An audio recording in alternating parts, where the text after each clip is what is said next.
ஆமா நெய்யோடும் சோறோடும் நாமல் வெண்ணையோடு சாப்பிடலாம் வாருங்க மக்கா ஆமா அப்படின்னு பிள்ளைகளை புறப்பட்டு கொண்டு அந்த மானா மதுரையை கடந்து அந்த காலத்திலே அரசவையிலே பிறந்தவதான் அவன் நல்ல முறையில நாடு செழிப்பா இருந்தா ஒரு குதிரை வண்டியில போகலாம், ஒரு ரதத்திலே போகலாம், ஒரு ஆணையிலே போகலாம். நாட்டுக்குள்ளே பஞ்சம் வந்ததுனால அவளுக்கு எதுவுமே கிடையாது. அந்த நீங்க சொல்லக்கூடிய அந்த யானை குதிரை எல்லாம் விற்று மக்களுக்கு கொடுத்தாச்சு. அதுக்கு கூட சாப்பிட ஒண்ணுமே இல்லையே. இந்த தொங்கு இருந்தா தானே அதுவும் நடந்து வரும். சோதனை அதிகமா வரும். ஆமையா நாட்டை ஆளக்கூடிய மண்ணா வீட்டுல உள்ள பொருளை விட்டு மக்களுக்கு போர் போட்டுருக்காங்க. சரி அந்த மன்னனுக்கு பிள்ளை குட்டிகளுக்கு சாப்பிடுறது சாப்பாடு இல்லை. ஆமா தெரிஞ்சு முடியும். அப்ப இந்த நல்லதங்கா மாமா வீட்டுக்கு போகலாம், மாம்பழமும் சாப்பிடலாம் என்று 7 பிள்ளைகளையும் வரிசை வரிசையாகவே கையை பிடித்துக் கொண்டு அவன் இடுப்பில் ஒரு பிள்ளை வைத்தான், அவன் இடையில் ஒரு பிள்ளை வைத்தான். 7 பிள்ளைகளை கைபிடித்து அவன் அன்னம் போல நடை நடந்து அவன் அவசரமா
தண்ணி கிடையாது, நீர் சுனைய பார்த்தா அங்கேயும் தண்ணி கிடையாது.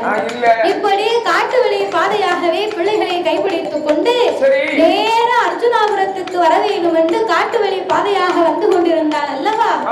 அந்த அர்ஜுனாபுரம் காட்டு வழியாக வரும்போது தன்னுடைய அண்ணனாகப்பட்ட நல்ல தம்பி பார்த்தார்.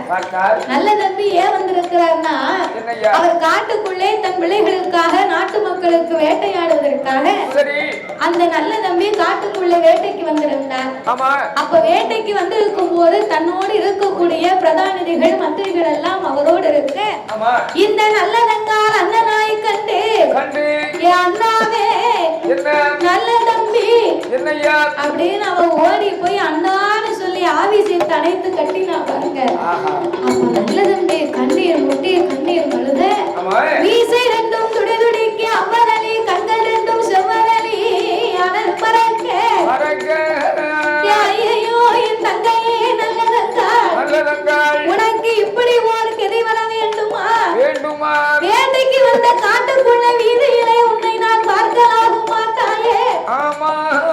உன்னை வளர்த்த அருமை என்ன, வைத்திருந்த நேர்த்தி என்ன, உன்னை பெற்றெடுத்த அருமை என்ன, வேறு விட்ட நேர்த்தி என்ன, உன்னை வளர்த்த அருமை என்ன, உன்னை வளர்த்த அருமை என்ன, அதை நான் வைத்திருந்த நேர்த்தி என்ன.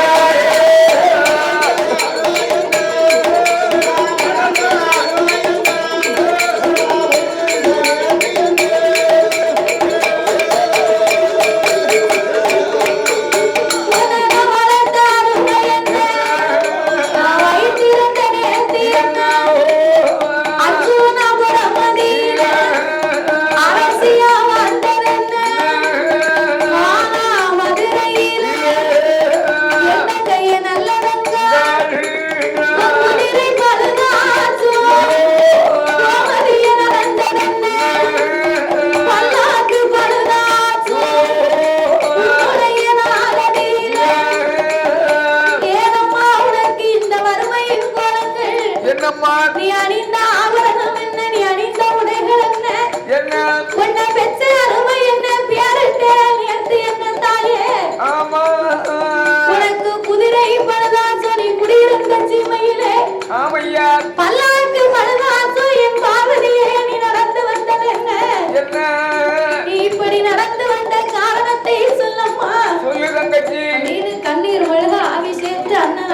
அணைத்து பிள்ளைகளோடு அழுது புலம்பினார். அழுது புலம்பிய உடனே நல்லதங்கால் கண்ணீர் மல்க முட்டி முட்டி அழுதாள். அடித்து அழுதாள் அண்ணனுக்கு முன்னாலே. அண்ணாவே நல்ல தம்பி, நான் அர்ஜுனாபுரத்தை விட்டு போன அந்த மானாமதுரையிலே பஞ்சம் வந்தது. என் உடைமைகளை வித்து பார்த்தேன். நாட்டு மக்களும் பசியாரவில்லை, நாங்களும் பசியாரவில்லை. ஒரு கட்டத்துல நாட்டு மக்கள் பசியாச்சு, எங்களுக்கு பசியாச்சு யாரும் இல்லை அண்ணா. அதனால என் பிள்ளைகள் எல்லாம் வறுமையினால் வாடுகிறார்கள். அம்மா பசிக்குது, வயிறு பசிக்குது என்று வாடி நிற்கிறார்கள் அண்ணா. என் பிள்ளையின் முகத்தை பாருங்கள். என் பிள்ளையின் பசியாரவில்லையானா செத்து விடும் போல இருக்கு அண்ணா. அதனால இனிதான் எனக்கு ஏதாவது உபகாரம் செய்யணும்னு உன்னை தேடி வந்தேன் நான். தங்கையே நல்லதங்கா, நீ அஞ்ச வேண்டாம், அலைய வேண்டாம். நம்ம அர்ஜுனாபுரம் அரண்மனைக்கு போனா அண்ணி உன்னை எப்போ வருவான்னு காத்திருக்கிறார். நம்ம அண்ணி மூலி அலங்காரி இருக்கிற, அவளை போய் பாரு, உன்னை ஆசாரப்படுத்தி உபசாரப்படுத்துவா. அதனால நம்ம அரண்மனைக்கு போனையானா நம்ம அர்ஜுனாபுரத்து அரண்மனையில தெற்கு நல்ல மூலையிலே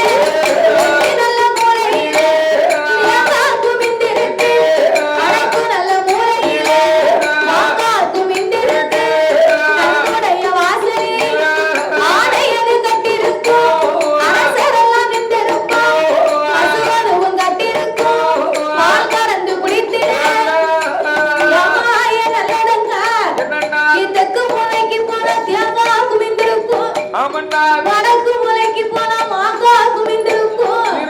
நம்ம அரண்மனை வாசல்ல பெரிய ஆடை கட்டி இருக்கு, அதுக்கு பக்கத்திலே ஒரு பசுவும் கட்டி இருக்கு. நீ பிள்ளைகளுக்கு பால் கறந்து கொடுக்கலாமா? பாலும் பழமும் தேனும் தினையும் இருக்கிறது, நீ சென்று சாப்பிடு.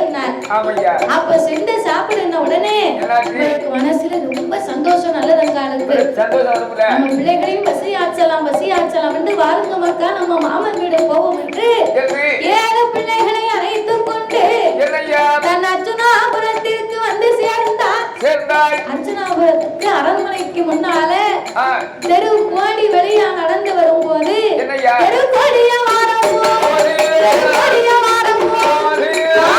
நின்று கொண்டு அலங்காரி பார்த்து கொண்டு நிற்காரு. அவ தெருக்கோடியில வர்றதுக்கு முன்னால மூலி அலங்காரி மொட்டை மாடியில இருந்து பார்த்துட்டு நிக்கா.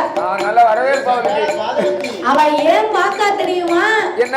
இவள் அங்கிருந்த செய்தியை சீக்கிரமாக இந்த மூலி அலங்காரிக்கு தம்பி ஒருத்தன் உண்டு. அவன் மன்னனோட வேட்டைக்கு வந்தான் பாருங்க. இவள் சீக்கிரமா அரண்மனைக்கு வருவதற்கு முன்னால அவன் வந்து மூலி அலங்காரிக்கு செய்தியை சொன்னான். மேல நின்று இவளை எதிர்பார்த்து நின்னான். அவ கோடியில வந்தா இவ மாடியில நிக்கா.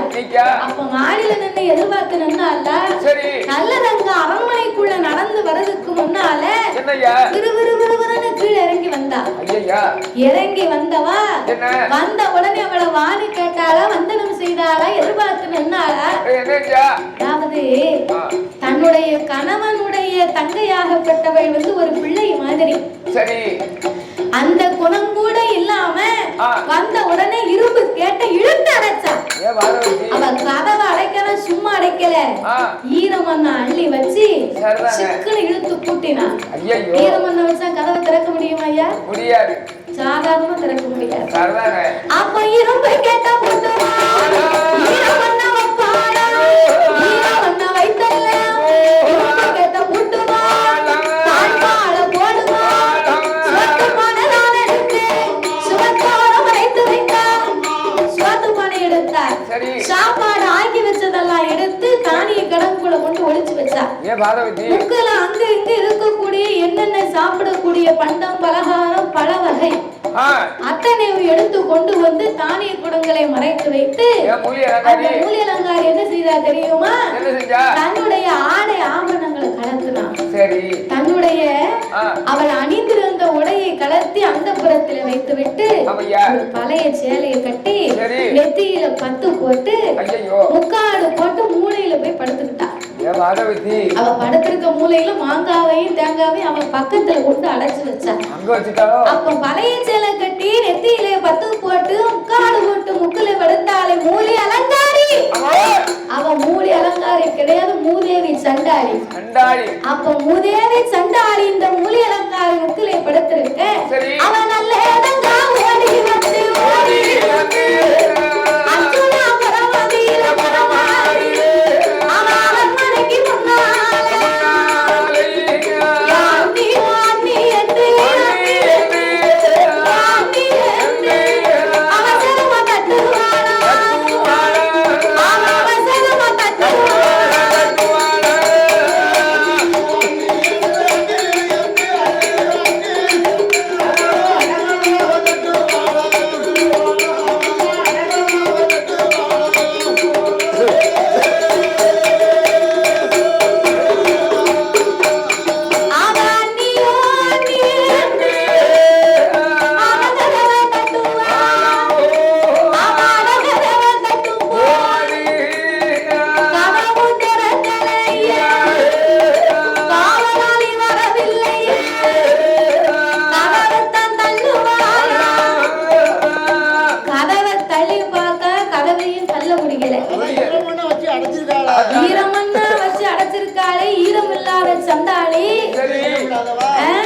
மண்ணுக்கு கூட ஈரம் இருக்குமா, மனுஷனுக்கு ஈரம் இருக்கணும்யா.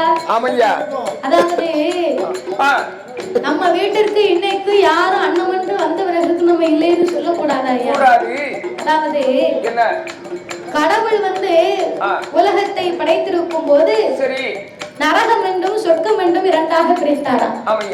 அப்ப நரகம் என்றும் சொர்க்கம் என்றும் இரண்டாகவே பிரித்திருக்கும் போது பிரித்தான்னு சொன்னா நம்மளுடைய உலகத்திலே படைத்த மக்கள் பாவ புண்ணிய கணக்குப்படி அந்த மக்களுக்கு தண்டனையும் நல் வாழ்க்கையும் கொடுப்பதற்கு சொர்க்கம் நரகம்னு பிரித்திருந்தார். அப்ப இந்த கடவுள் கடைசி காலத்திலே மக்களுக்கெல்லாம் கணக்கெழுதும் போது நல்லவர்கள் கெட்டவர்கள் என்று கணக்கெழுதினார்களாம். அப்போ நன்மை செய்த எல்லோரையுமே கடவுள் நீங்க சொர்க்கத்துக்கு போங்க, நீங்க சொர்க்கத்துக்கு போங்க அப்படின்னு அனுப்பி வைத்துக் கொண்டே இருந்தாராம். அப்ப சொர்க்கத்துக்கு போன மக்கள் எல்லாம் இந்த கடவுளிடம் கேட்டார்களாம், கடவுளே ஆண்டவா, நாங்கெல்லாம் என்ன செய்தோம், எங்களை நீங்கள் சொர்க்கத்துக்கு அனுப்பி வைத்தீர்கள். அப்ப கடவுள் சொன்னாரா, நான் பூமியில் பசியோடு இருந்தேன், எனக்கு நீங்கள் பசியாற்றினீர்கள். நான் பூமியில் வறுமையோடு இருந்தேன், என் வறுமையை போக்கினீர்கள். நான் வஸ்திரம் இல்லாமல் இருந்தேன், எனக்கு நீங்கள் வஸ்திரத்தை கொடுத்தீர்கள். நான் தங்குவதற்கு இடம் இல்லாமல் இருந்தேன், நீங்கள் எனக்கு தங்குவதற்கு இடத்தை கொடுத்தீர்கள். நான் குடிப்பதற்கு தண்ணி இல்லாமல் இருந்து என் தாகத்தை தீர்த்தீர்கள் அப்படின்னு சொன்ன போது அப்ப அந்த மக்கள் கேட்டார்களா, பூமியில உங்களை நாங்க பார்க்கவே இல்லையே, உங்களுக்கு நாங்க எப்படி பசி ஆற்றிருக்க முடியும்? அப்ப கடவுள் சொன்னாரா, வறுமையாக இருக்கக்கூடிய எல்லோருக்கும் நீங்க உதவி செய்தீர்களே, ஆனால் அது எனக்கு செய்த மாதிரி. யாரெல்லாம் வறுமையோடு இருந்தார்களோ அப்போதெல்லாம் நான் வறுமையாக இருந்தேன், யாரெல்லாம் வஸ்திரம் இல்லாமல் இருந்தார்களோ அப்போது நானும் வஸ்திரம் இல்லாமல் இருந்தேன். அப்ப யாராருக்கெல்லாம் எப்போது நீங்கள் பசி ஆற்றினீர்களோ அப்போது நான் பசியாறினேன். அதனால வறுமையோடு இருப்பவர்கள் எல்லோருமே கடவுளுக்கு நிகரானவர்கள். அதனால நம்ம வீட்டுக்கு வறுமைன்னு வந்தவங்களுக்கு, அன்னம்னு வந்தவர்களுக்கு நம்மளால முடிந்தது ஒருவேளை சாப்பாட்டை அதை வாங்கி கொடுத்து ரோட்ல யாரை பார்த்தாலும் அனாதையானவர்கள் என்று இந்த உலகத்தில் யாரும் இருக்கக்கூடாது. தாய் தகப்பனையும் தன் பெற்ற பிள்ளைகளையும் நாம இல்லை என்று யாரையும் கொடுதலை விடக்கூடாது. வயதான பின்னருக்கு முதியோர் இல்லத்தில் கொண்டு சேர்க்க கூடாது. வழிதவறி விட்டவங்களை பார்த்தா கூட இப்படி பாதுகாப்புக்காக இருக்கக்கூடிய ஒரு இடத்துல போய் நீங்க கொண்டு போய் சேருங்க. ரோட்ல பார்த்தவங்களுக்கு சாப்பாடு இல்லையா, தண்ணி இல்லையா, உடை இல்லையா, நமக்கு என்ன காசு பணம் இல்லாம இருக்கா, நம்ம கூட மாலை மாலையை கட்டி கொடுக்க வேண்டாம். நம்மளால முடிந்தது ஏதாவது ஒருவேளை சாப்பாட்டுக்கு வழியை நம்ம கொடுக்க வேண்டும். அப்ப இந்த மூலி அலங்காரி நல்லதங்கால் அரண்மனைக்கு கதவை தட்டி கொண்டே இருந்தா. அன்னையே என் கால் கிடக்குது, கதவை திறங்கள். அம்மாவே தாயே, என் பிள்ளைகள் பசியோடு இருக்கிறார்கள், கதவை திறங்கள் என்று ஓங்கி கதவை தட்டி கொண்டிருந்தார். தாழ்பால் திறக்கவில்லை, காவலாளி வரவில்லை. அப்பந்தான் பார்த்தால் இந்த நல்லதங்கால் பிள்ளைகள் போடும் சத்தத்தை பார்த்து, ஐயோ கடவுளே, என் பிள்ளைகளுக்கும் பசியாற்ற வேண்டுமானால் நான் பட்டியில் இருக்கிறேன், இந்த தாழ்பாலை திறக்க வேண்டும்.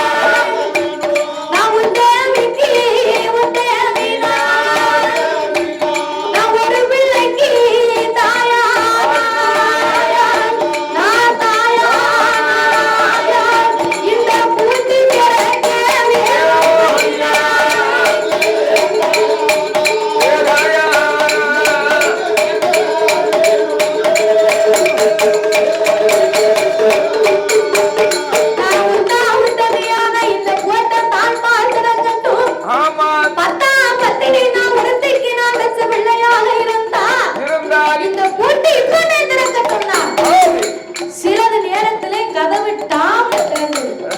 அப்ப கதவு திறந்த உடனே மூலை அலங்காரி முக்களே படுத்திருந்தா. ஐயோ அன்னையே என் கதவை திறக்கவில்லை, என் பிள்ளையின் முகத்தை பாருங்கள், பசியோடு இருக்கிறார்கள் பாருங்கள் அப்படின்னு அடித்து புரண்டு அழுதா. இந்த பிள்ளைகள் கதவை திறந்த உடனே ஒரு மருத்துவர் வந்து ஒரு நோயாளி ஒரு மருத்துவரை கண்டா என்ன ஆனந்தப்படுவாரோ, பசியை வாடி இருக்கக்கூடிய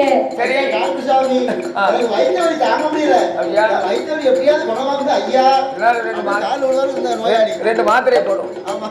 அப்போ ஒரு நோயாளி ஒரு மருத்துவரை கண்டா என்ன ஆனந்தப்படுவாரோ, பசியினால் வாடி இருந்த பிள்ளைகள் கதவை திறந்த உடனே அந்த மாங்காவை தேங்காவை கண்ட உடனே ஓடி ஓடி ஓடி பிறக்கினார்கள். அப்போ ஓடி ஓடி பிள்ளைகள் பிறக்கின உடனே மூலி அலங்காரி சடக்கென்று எழுந்தரித்தார். எழுந்தரித்த சண்டாளி அந்த மூலி அலங்காரி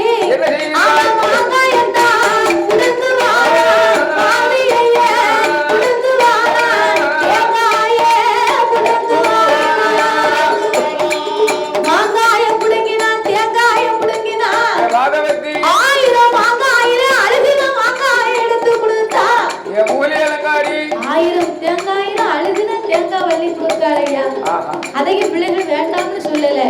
பிஞ்சு விரல் தன் கையிலே பிடித்து வைத்திருந்த மாங்காவையும் தேங்காவையும் பிடித்து எடுத்து அதை போட்டு விட்டு அழுதுனா மாங்காவையும் தேங்காவையும் கொடுக்க அதையும் பிள்ளைங்க வேண்டாம்னு சொல்லல. வாய் நிறைய தன்னுடைய உடம்பெல்லாம் வடிய வடிய அந்த தேங்காவை மாங்காவை தின்றார்கள். அம்மா இதனை கண்டால் நல்லதற்கா அவன் முட்டி முட்டி அழுவா.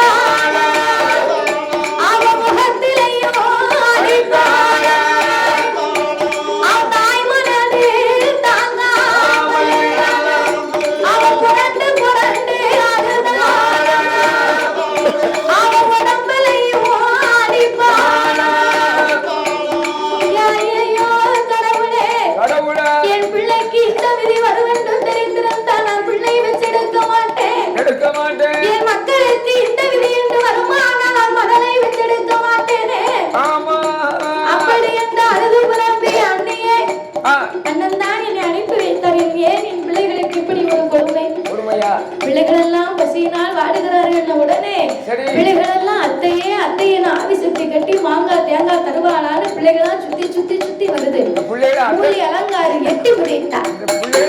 சொன்னதை விட செத்தன்னு சொல்லியிருக்கலாம். சொல்லியிருந்தா அது ஒரு வைராக்கியம் தான். அப்ப இப்படி காலாலை உதைத்து எரிய அப்பதான் இந்த மூலி அலங்காரி என் பிள்ளைக்கு பசி ஆத்தணுமா, நானே உடம்புக்கு சரியில்லாம படுத்திருக்கிறேன், ஒரு பிள்ளையின் பசி ஆத்தணும் நினைத்தா இந்த பிடி இந்த பானை, இந்த பிடி கேப்ப, இந்த பிடி பச்சை மட்டை, இதை வச்சு உன் பிள்ளைகளுக்கு என்ன ஆகுமோ சாப்பாடு ஆக்கி கொடு. அரிசியை கொடுக்கிறதுக்கு அவ வீட்டு சொந்த பந்தங்கள் வந்து அவர்களை உபசரிக்க எடுத்து வைத்திருக்கிறார்.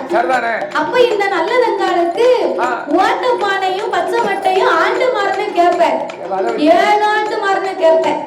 ஆண்டு மாறன கேப்பையில என்னையா இருக்கும்? ஒரு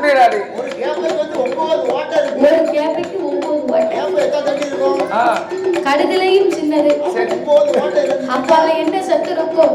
இந்த ஆண்டு மாறின கேப்பையவும் ஓட்டப்பானையவும் பச்சை மட்டையும் கொடுத்து எரிந்து பிள்ளைகளுக்கு கொடுக்க சொன்னா பச்சை மட்டையில தீ வச்சு பார்த்தா தீ பிடிக்கல. அப்பவும் நான் கடவுளை எண்ணி 10 பத்திரியானா 10 பிடிக்கட்டும் என்று சொல்ல வச்சு தீ பிடித்தது. கேப்ப ஆண்டு மாறின கேப்ப பொங்கி வரக்கூடிய நேரம், பொங்கி அது வெந்து வரக்கூடிய நேரத்துல மூலி அலங்காரி பார்த்தா ஓடி வந்த காலால் ஒரு எத்து எத்தினார்.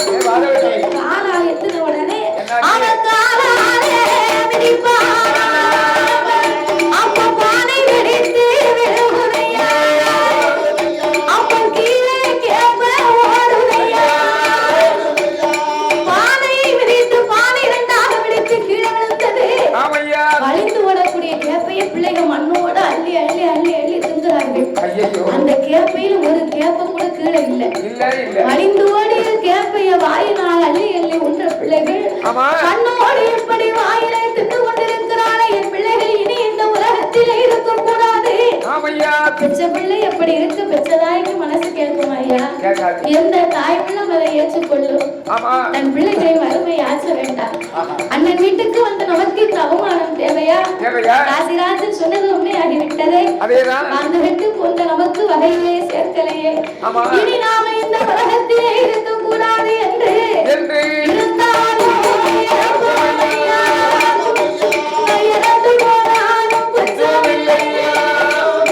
இனி வாழ்ந்தாலும் இறப்போமையா, அது இறப்போமையா. மாறி மாண்டு போனாலும் குற்றமில்லையா, இறப்போமையா.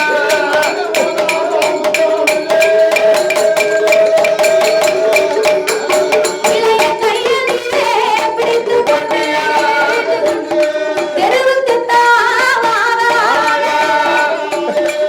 அரண்மனை விட்டு தெருவுக்கு இறங்கினார். தெரு வீதியிலே கோடியிலே நடந்தாள். மூலி அலங்காரி போவென்று அடித்து விரட்டினார். எவட்டி என் சக்கரத்தின் கணவன் சுத்தி இருந்து காணியால வந்தாயோ அப்படின்னு அடித்து விரட்டினால இந்த அகுமானம் நமக்கு தேவையா அப்படின்னு சொல்லி பிள்ளைகள் அந்த மண்ணோடு அந்த கேப்புக்குள்ள அள்ளி சாப்பிட்டதை தாய் உள்ளம் தாங்காம இத்தனைக்கு அவ எதுவுமே சாப்பிடல அந்த நல்லதங்கா. பிள்ளைகளில் பசியாச முடியுமான்னு ஓடி ஓடி பார்த்தாள். அகுமானப்பட்டு இன்னும் வாழ்ந்தால் இழப்பம் நம்ம வாழ்ந்தால் குற்றம் இல்லை, இருந்தா இழப்பம் இறந்து போனால் குற்றம் இல்லை என்று அவள் திருவழியால் கைபிடித்துக் கொண்டு வரும்போது உள்ளவர்கள் எல்லாம் பார்த்தார்கள். அம்மாவே நல்லதங்க, உனக்கு சரி வர வேண்டுமா? எங்கள் வீட்டுக்கு நீ வந்தையானா உனக்கு பச்சரிசி குத்தித்தாலும் பாலும் கலந்து தானும் உன் பிள்ளைகள் பசியாறி போகலாம் என்றார்கள். அண்ணன் வீட்டுக்கு வந்து நான் அடுத்த வீட்டுக்கு போக சம்மதிக்க முடியுமா? அண்ணன் வீட்டுக்கு வந்து அடுத்த வீட்டுக்கு போன எங்க அண்ணனுக்கு கேவலம் இல்லையா? அரசர் வீட்டு குடும்பத்தால் அண்டை வீட்டுக்கு நாங்க வரமாட்டோம். சந்தனம் தொட்டால் சாமி தொட மாட்டேன், குங்குமம் தட்ட கையால் நான் கூலி தொழிலாக போகும் அப்படின்னு அண்ணனை தேடி வந்தேனே, நான் இனி எங்கேயும் வரல அப்படின்னு சொல்லி திருவழியை நடந்து வந்தார். அப்ப காட்டு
என் மாங்கல்யம் மாலை வருத்தவில்லை, இந்த மாமா வீடு எனக்கு நிகரில்லை என்று அந்த பிள்ளையை கைவிடித்து பாலும் கிணறை காண வந்தா.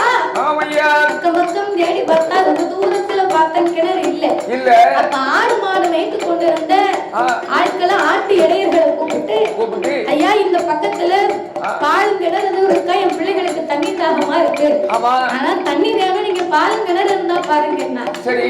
ஒத்தையடி பாதையா போனா அதுல ஒரு அந்த மந்தை தெரியுதா, அங்க ஒரு பாலும் கிணறு இருக்கு, போய் பாருங்க. அப்ப ஆட்டிடர்கள் வார்த்தை கேட்டு பாலும் கிணத்துக்கு வந்தா. பாலும் கிணத்திலே பிள்ளைகளை அமர வைத்து சிறிது நேரம் பிள்ளைகள் கொஞ்சம் சாப்பிட்டாங்க பாத்தீங்களா, அந்த சாப்பிட்ட பசி அமர்ந்த உடனே நடந்து வந்த கலைப்பில் பிள்ளைகள் எல்லாம் படுத்து தூங்கினாங்க. அந்த கிணத்து அடியில அதுல சாய்ந்து கொண்டு தூங்கும் போது பிள்ளைகள் முகத்தை பார்த்தா, பச்சை பிள்ளைகளை நம்ம கிணத்துல எப்படி தூக்கு போடுவது, பச்சை பிள்ளையை எப்படி என் கையால கொண்டு போடுவேனோ தெரியவில்லையே கடவுளே, இந்த கதி அழகுமானா பிள்ளையது கேட்க மாட்டேன், கேட்க மாட்டேன், கடவை வரமோ கேட்க மாட்டேன், நாம் அருகி தவமோ இருக்க மாட்டேன்.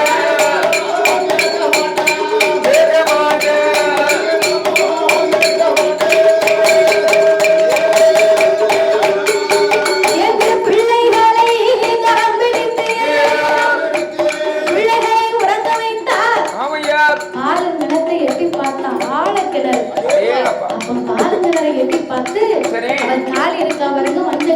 ஆமையா. அந்த மஞ்சள் கயிறை கலத்தினா கலத்தினா பிள்ளைகள் வைத்திருந்தா அழுகுன தேங்காய் அழுகுன மாங்காயை எடுத்தா சரி அதையும் அப்பவும் பிள்ளைகள் கையிலேயே வைத்திருக்கு.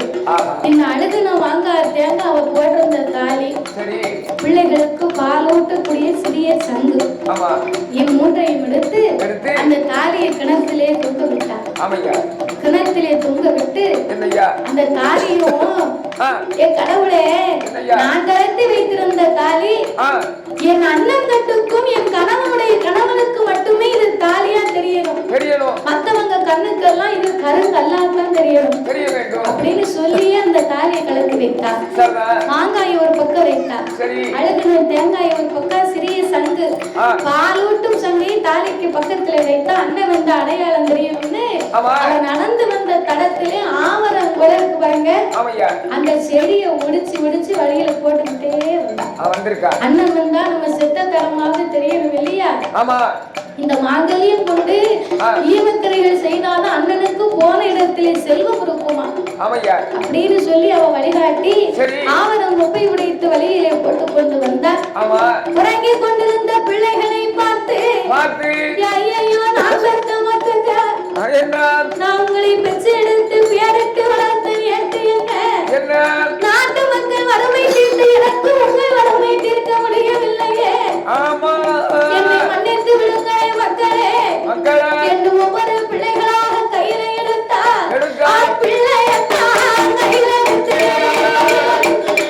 கையில எடுத்து அவன் கிணத்துக்குள்ள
ஆறு பிள்ளைகளை உள்ளிடத்து போல இவங்களை போடக்கூடிய போது போட்ட அவைய சட்டத்துல மூத்த மகன் விழித்துக் கொண்டார். அப்ப மூத்த மகன் விழித்து அம்மா செய்யக்கூடிய செயலை பார்த்துட்டு அவன் கால சுத்திதான் கிணத்தை சுத்தி ஓடி வர என்னை மட்டும் விட்டு விடு அம்மா, நான் ஓடி பிழைத்திருந்தா உண்மையை சொல்லி இருப்பேன், நான் தப்பி பிழைத்திருந்தா என் தாழ்மையை சொல்லுவேன் அம்மா, என்ன மட்டும் விட்டு தாய் நான் எங்கேயாவது போய் பிழைச்சுக்கிடுவேன், நான் சாணி கட்டி யாவது கலப்பின்னு செய்ய சொல்லுவேன், வேலைக்கு விறகுடித்தாவது உன் பேரை நான் சொல்லுவேன் அம்மா, என்னை மட்டும் விட்டு நான் பிழைத்துக் கொள்கிறேன் அப்படின்னு அவன் காலை கட்டி பிடிச்சு அழுதான். ஓவியம் யூடியூப் சேனலை லைக் பண்ணுங்க, ஷேர் பண்ணுங்க, சப்ஸ்கிரைப் பண்ணுங்க, மறக்காம அந்த பெல் ஐக்கானை கிளிக் பண்ணுங்க. இருக்க இடமும் இல்லை இந்த உலகத்தில், எனக்கு பூமி இல்லையே, எனக்கு மாலை உருக்கலாம் மாமன் வீடும் எனக்கு இல்லை, என் தாய் உருக்கிற தாய் மாமன் வீடும் என் பிள்ளைகளுக்கு இல்லையே அப்படின்னு சொல்லி மூத்த மகனாகப்பட்டவனை பிடித்து அவனுக்கு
பாதகத்தை சண்டாளின்னா நான் பெற்றெடுத்த பிள்ளையை வறுமை தீர்க்க முடியாத தாயே பாதகத்தி என்பார்கள்.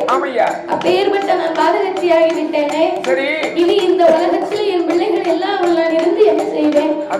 நான் கணவனை தேடி போனா அவரும் என்னை சேர்க்க மாட்டார், போக வேண்டாம்னு சொன்னார். நான் தானே கேட்கல.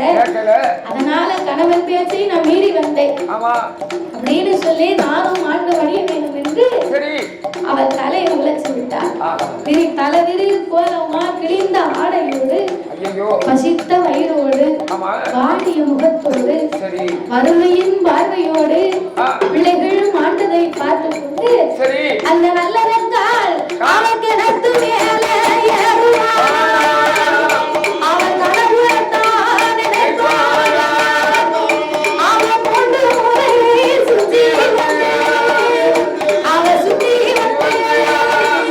பால் கிணத்துக்குள்ளே குடிப்பான்.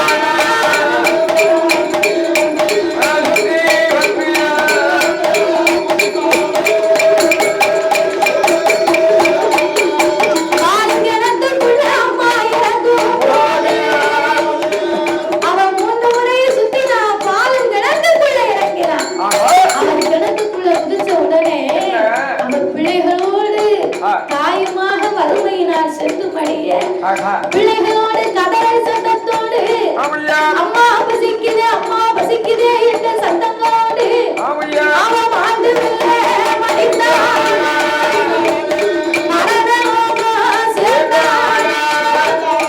அவன் செத்து வெல்ல மடித்தான். அந்த பாதகத்தி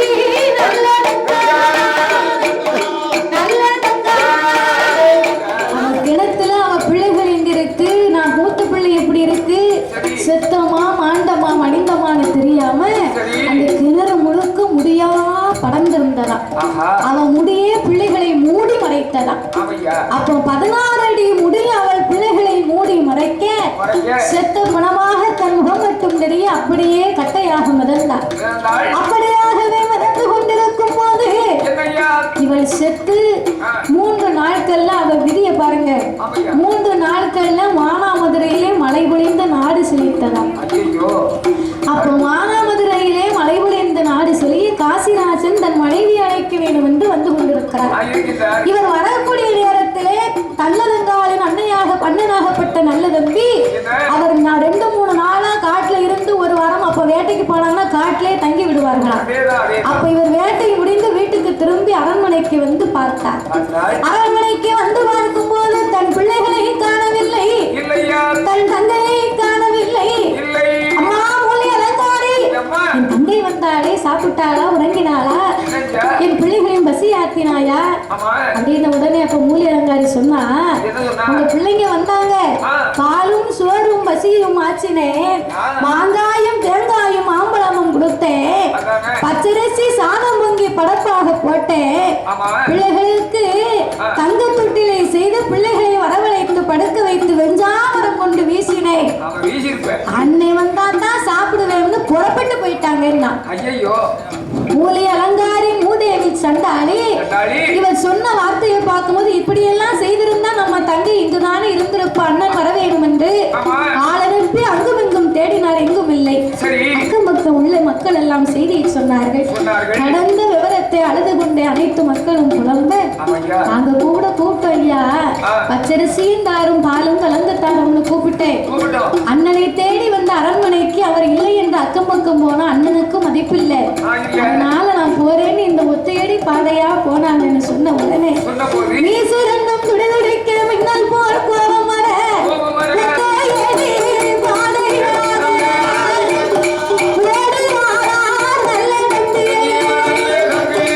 அவர் ஒத்தையடி பாதையா காட்டுக்குள்ள வந்தார்ல, அர்ச்சனாபுரம் காட்டுக்குள்ள வரும்போது இந்த ஆவணக்குலையை ஒடிச்சு கொண்டா பாருங்க. அந்த ஆவணக்குலையை பார்த்து கொண்டே நம்ம தங்கை போட்ட தடம் என்று சொல்லி பின்தொடர்ந்து நடந்தார். ஆட்டு இடையர்களை பார்த்த என் தங்கை பார்த்தீர்களா, 7 பிள்ளைகளோடு வந்தாரே ஒரு பெண், அவளை பார்த்தீர்களா, காலங்கிணறு எங்க இருக்குன்னு கேட்டாங்க. இந்த பாதையை காட்டினோம் ஐயா அப்படின்னு உடனே போய் பார்த்தா தாலியது கலத்திருக்கு, பாலும் சந்திருக்கு, தேங்காய் இருக்கு, தேங்காய் இருக்கு, தேங்காய்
வேறு கருங்கருங்கரும் இருக்கு.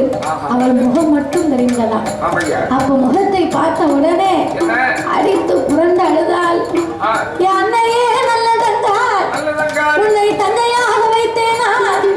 என் தாயாக நான் நினைத்திருந்தேன். அண்ணனோடு பிறந்த உனக்கு இந்த கதி வர வேண்டுமா? இக்கோலத்திலே உன்னை பார்ப்பதற்கு இந்த இறைவன் எனக்கு எழுதினாரா? எனக்கு யாருடைய தீவினையா? எவனுடைய சொல்பிழையா? என்ன காலத்தோட விதிப்படியா? அந்த கடவுளோட சோதனையா? நான் முன் செய்த பாவம் தானா? முடிந்தது வாய் பிறப்பியா? எனக்கு தாயாரே விதிப்படியா? எனக்கு விதிப்படியா? நல்லவங்க தலையடியே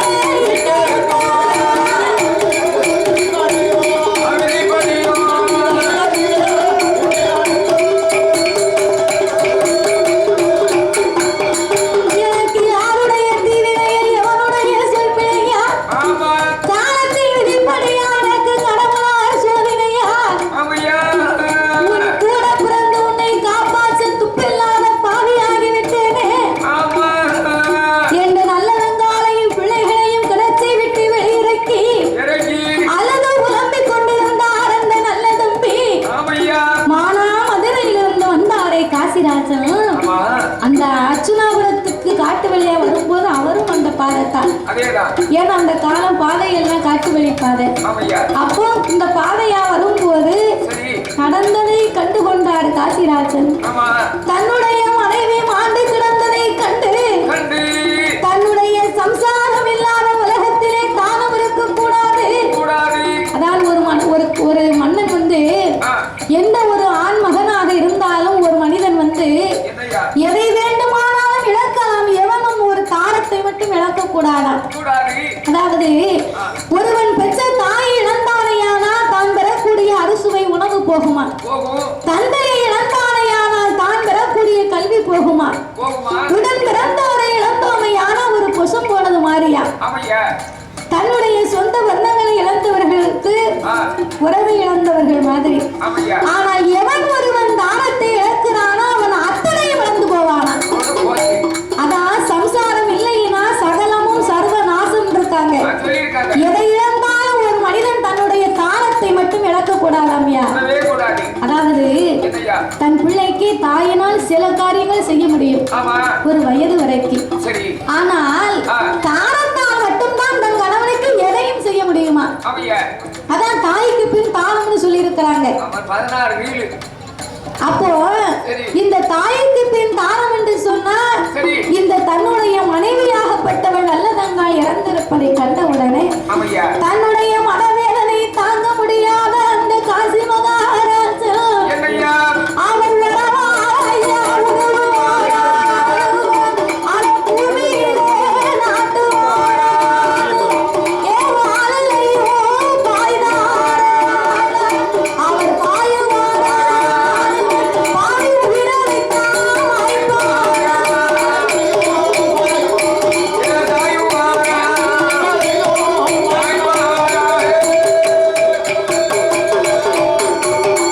தன்னுடைய மனைவி இல்லாத இந்த தாரணையிலே நாம இருக்கக்கூடாது என்று வாழ்ந்து மடிய வேணும் என்று காசி மகாராஜா. இப்போ சில குடும்பத்துல கணவன் மனைவிகளுக்கு இருக்கக்கூடிய உறவுன்னா தன்னுடைய மனைவியின் அருமை வந்து நமக்கு தெம்பு இருக்கிறது வரைக்கும் ஒரு ஆணுக்கு எப்போதுமே தெரியாதா? என்னைக்கு தன்னுடைய உடல் வலிமையை இழந்து அவர் இருக்கிறாரோ அன்னைக்கு தன்னுடைய தாரம் நமக்கு செய்யக்கூடிய பணிவிடை பார்த்துதான் அன்னைக்குத்தான் அவருடைய அருமை என்னன்னு ஆண்மகனுக்கு தெரியுமா? இருக்கு வரைக்கும் யாருடைய அருமையும் தெரியாது, இல்லாத பிறகு தேடியும் கிடைக்காது. அதனால மனைவின்னு சொன்னா அவளுக்கு ஒரு மதிப்பு இருக்கணும், அது எல்லாருமே உணர்ந்து நடக்கணும். அப்போ இந்த மனைவியாகப்பட்ட நல்லதென்றால் தன் பிள்ளைகள் இல்லைன்னு உடனே உரையில் இருந்த வாளை உருவி பூமியிலே ஆட்டி தன்னுடைய வாளில் பாய்ந்து தன் உயிரை மாய்த்து விட்டார். பார்த்தார் இந்த நல்ல நம்பி, ஐயோ இப்படி வம்சமே அழிந்து போய்விட்டது. அப்போ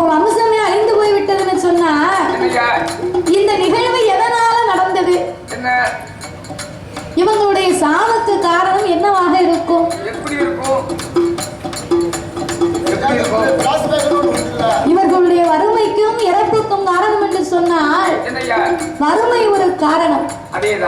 அதையும் தாண்டி வக்ர குணம் படைத்த மூலி அலங்காரியின் கொடுமை ஒரு காரியம். அதாவது மனிதனுக்கு வந்து மனசுல ஈரம் இருக்கணும். யார் மனிதநேயமே இல்லாமல் வாழ்ந்தா இந்த நல்லதங்கால போல உலகத்தில் எத்தனை உயிர்கள் வாழ்ந்து கொண்டேதான் இருக்கும்.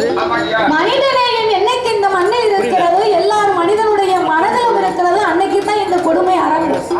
மூலி அலங்காரியை போல சில மூலிகள் இன்னும் இருக்கிறார்கள். அதனால எல்லோரும் மனித நேயத்தோட நடக்கணும். பசியை யாசனம், வறுமையை நீக்கணும்.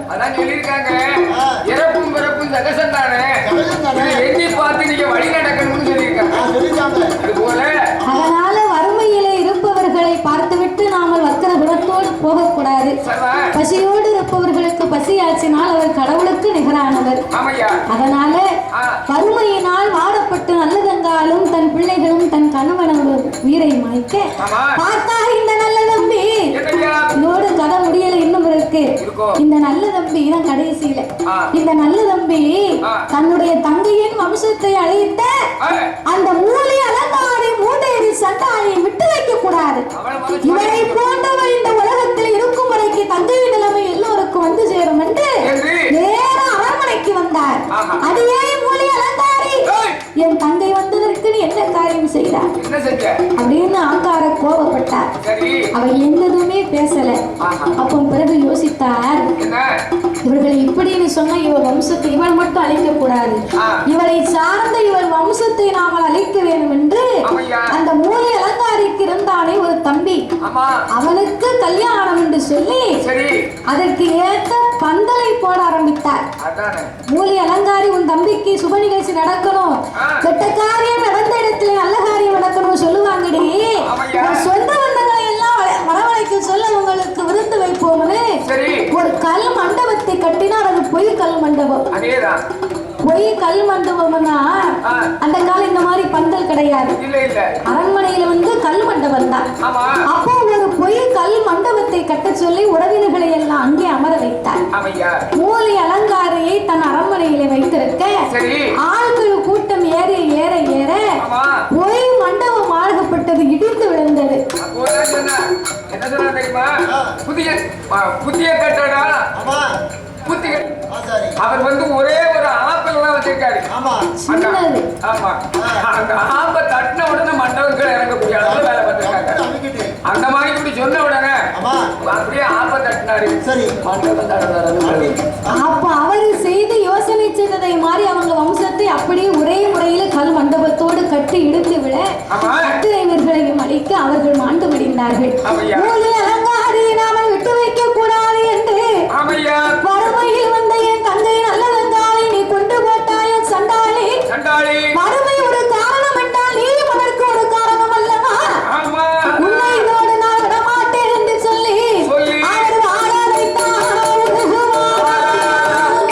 ஐயா மூலி அலங்காரியே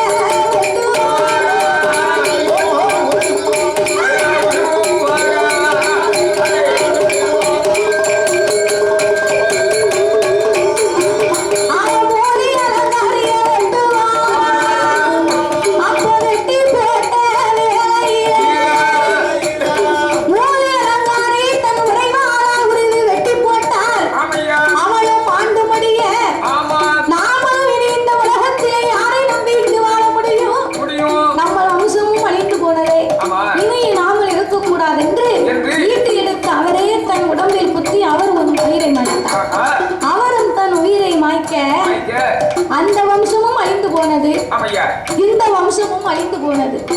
வறுமையின் காரணத்தினால் மனிதநேயம் இல்லாத மூல அலங்காரின் கொடுமையின் காரணத்தாலும் இந்த உலகத்திலே மிக கொடியதுனா என்ன நினைக்கிறீங்க? இந்த உலகத்திலே மிகவும் கொடுமையானது என்று சொன்னால் பசிதான். பசி கொடுமை, பட்டினி கொடுமை, வறுமை கொடுமை. இதையெல்லாம் கொடுமையினாலே இப்படி இரண்டு வம்சமும் அழிந்து போக, அழிந்து போன இந்த நல்லதங்காலும் நல்ல தந்தையும் தன் பிள்ளைகளையும் பார்த்து இதுபோல் ஒரு அண்ணன் தங்கையா இந்த உலகத்திலே சொல்லி சிவபெருமானை தோன்றி நல்லதங்காலுக்கும் நல்ல தம்பிக்கும் மறுபிறவி கொடுக்க வேண்டும் வேணும் என்று சிவபெருமான் தோன்றினார். மறுபிறவின்னு அவங்கள மனிதர்களால் கொண்டு போக முடியாது. மாண்டவர்கள் எல்லாம் இந்த மண் மீது வந்தார்களே, ஆனால் பூமாதேவி பொறுக்க மாட்டார். அதனால இப்பிறவி விட்டு நீங்கள் இன்னும் ஒரு தெய்வ பிறவியாகி நீங்கள் இருவர்களும் மண்ணுலக மக்களை உங்களை வணங்கக்கூடிய பேர்களுக்கு நீங்கள் காத்து ரட்சிக்கும் கடவுளாக வறுமை போக்கும் தெய்வமாக இருங்கள் என்று சிவபெருமான் மறு உயிரை கொடுக்க இன்னைக்கும் விருதுநகர் மாவட்டத்திலே 10,000 பக்கத்திலே அர்ச்சுனாபுரத்திலே வயக்காடுக்கு பக்கத்திலே வயல்வெளிகள் எல்லாம் இருக்கக்கூடிய இடத்துக்கு மத்தியில இந்த நல்லதங்கால் என்று சொல்லக்கூடிய தெய்வ திருமகள் தன்னுடைய 7 பிள்ளைகளோடும் நல்ல தம்பியோடும் காசிராஜனோடும் கோவில் கொண்டு கொலுவிருக்கிறார். அந்த அம்மா அமைந்திருக்கக்கூடிய கோயிலிருந்து கொஞ்சம் தூரத்துல அந்த அம்மா குதித்து கிணறும் இருக்கான். அந்த கோவிலிலே இன்னைக்கும் மக்கள் எல்லாம் சித்திரை மாதத்துல அவளுக்கு திருமலை கொடுத்து மாதம் மாதம் பௌர்ணமி அன்னைக்கு அந்த அம்மாவுக்கு பூசை உண்டார். அப்படி நல்லதங்கால் அம்மாளை அந்த ஊர் மக்கள் எல்லாம் அவள் வழி வம்சத்திலே வந்தவர்கள் எல்லாம் அவளை அறிந்தவர்கள் எல்லாம் இன்னைக்கு வணங்கி கொண்டே வருகிறார்கள். இந்த நல்லதங்கால் அம்மையை தெய்வ திருமகளை யார் ஒருவர் வருடந்தோறும் வணங்கி வரக்கூடிய மக்களுக்கெல்லாம் வறுமையை நீக்கி சுபிக்ஷமான மழை பொழிது உலகத்திலே வறுமை நீங்கும்படியாக நாடெல்லாம் செல்வ செழிப்பாக இருந்து வரும்படியாக வறுமை போக்கும் தெய்வமாக என் நல்லதங்கால் இப்படியாகவே மக்களை எல்லாம் காத்து வருகின்றார்.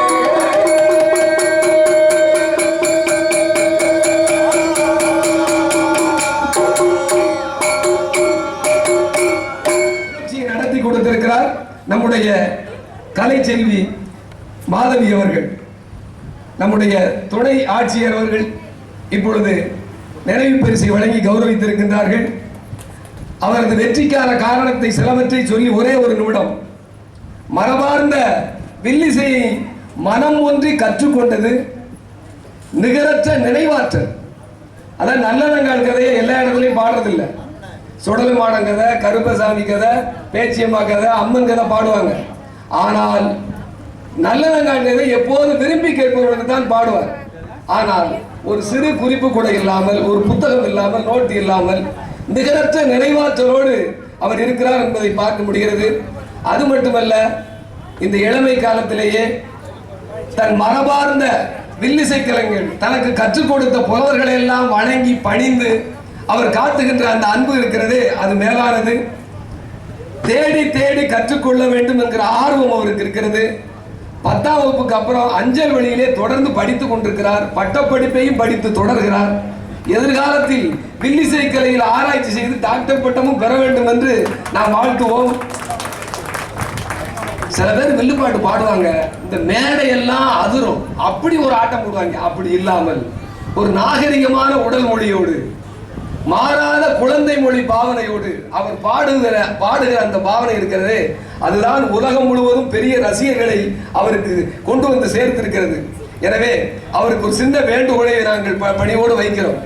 பள்ளிக்கல்வித்துறை, நமது பள்ளிக்கல்வித்துறை வில்லுப்பாட்டு போட்டியை இப்பொழுது நடந்த வாரத்திலே மாவட்ட அளவிலே நிறைய பள்ளி மாணவிகள் 9வது 10வது படிக்கக்கூடிய மாணவிகள் நம்முடைய செல்வி மாதவியினுடைய அதே பாவனைகளோடு அதே வெளிப்பாட்டோடு போட்டிக்கு வந்து பாடினார்கள். இதெல்லாம் பெரிய வெற்றி இல்லையா நமக்கு? அதிலே நல்ல தமிழ் இருக்கிறது, நல்ல இலக்கிய வெளிப்பாடு இருக்கிறது, எல்லோரையும் கட்டி போடுகின்ற கதை ஓட்டம் இருக்கிறது இல்லையா? அவர் கதையை நடத்தி செல்கிற பாங்கிலே நம்முடைய வட்டார வழக்கு சொற்கள் எல்லாம் மீண்டு வருகிறது. எனவே தமிழை காப்பாற்றுகின்ற பணிகளே, தமிழ் பண்பாட்டை காப்பாற்றுகின்ற பணிகளே மாதவி தொடர்ந்து பயணிக்கட்டும் என்று நாம் மனதார வாழ்த்துவோம். அவர் இன்னும் சிலப்பதிகாரம், மணிமேகலை போன்ற செவ்விலக்கியங்களையும் உலகத்திற்கு கொண்டு செல்ல வேண்டும் என்று அன்போடு வேண்டுகோளை வைத்து மனமார்ந்த வாழ்த்துக்களை மாவட்ட நிர்வாகத்தின் சார்பாக வெளிப்படுத்தி விடைபெறுகின்றோம். நன்றி, வணக்கம். ஓவியம் சேனலை லைக் பண்ணுங்கள், ஷேர் பண்ணுங்கள், கமெண்ட் பண்ணுங்கள், மறக்காமல் சப்ஸ்கிரைப் பண்ணுங்கள். அப்படியே அந்த பெல் ஐக்கானையும் கிளிக் பண்ணுங்கள். தேங்க்யூ ஃபார் வாட்சிங்.